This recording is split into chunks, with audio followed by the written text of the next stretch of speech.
Halo, apa kamu tahu bahwa setiap orang berhak merasa aman dan bahagia di sekolah? Tapi terkadang ada beberapa hal yang bisa membuat teman-teman kita merasa sedih ataupun terluka. Hal ini biasanya disebabkan oleh bullying. Bullying adalah ketika seseorang berbuat jahat atau menyakiti orang lain berulang kali. Bisa dengan cara berbicara kasar, memukul, atau bahkan mengabaikan dan membuat teman merasa sendirian. Bullying merupakan perilaku agresif yang tidak diinginkan dan melibatkan ketidakseimbangan kekuasaan. Bullying dapat merugikan korban secara fisik, emosional, atau sosial.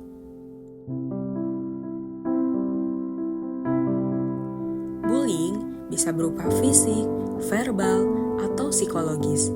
Dan bullying dapat terjadi tidak hanya di sekolah. Bullying juga bisa terjadi di rumah, di sosial media, atau dimanapun. Bullying juga banyak jenisnya. Ada bullying fisik yang melibatkan tindakan menyakiti seseorang secara fisik.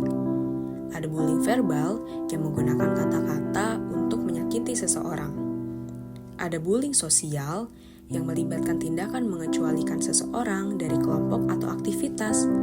Dan yang terakhir, ada cyberbullying yang menggunakan teknologi untuk membuli seseorang melalui media sosial.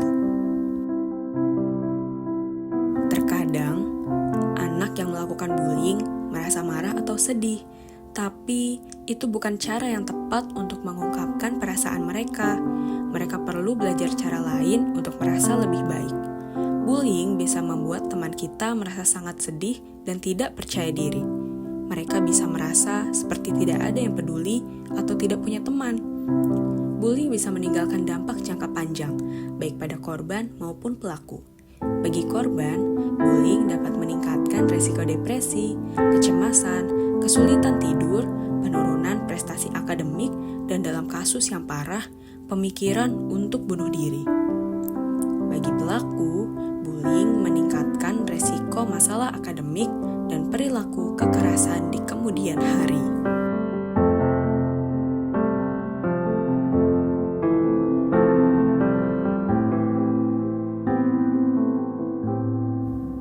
Sangat penting untuk kita bisa mengenali tanda-tanda bullying guna menolong teman atau mungkin diri kita sendiri. Yang pertama, menarik diri dari interaksi sosial.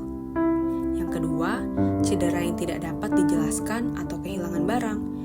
Yang ketiga, perubahan suasana hati, perilaku, pola tidur, atau nafsu makan. Dan yang terakhir, menghindari situasi tertentu seperti menolak pergi ke sekolah. Pada kasus bullying ini, ada beberapa hal yang bisa kita lakukan untuk membantu. Dukung korban dengan mendengarkan dengan empati, bantu membangun kepercayaan diri, dan dorong untuk melapor. Tindak pelaku dengan berikan sanksi yang mendidik, edukasi dampak bullying, dan ajak rehabilitasi. Lakukan pencegahan dengan menciptakan budaya positif, adakan edukasi anti-bullying, dan terapkan aturan tegas. Libatkan semua pihak dengan mengajak kerjasama antara orang tua, sekolah, komunitas, dan lembaga terkait. Memberdayakan saksi dengan mendorong saksi untuk melapor dan terus mendukung korban. Dan yang terakhir, dukungan profesional yang melibatkan konselor atau psikolog untuk membantu korban dan pelaku. Langkah ini membantu menciptakan lingkungan yang aman dan bebas bullying. Mari kita ciptakan lingkungan yang penuh kebaikan, di mana tidak ada yang merasa kesepian atau disakiti. Kita semua berharga dan berhak bahagia.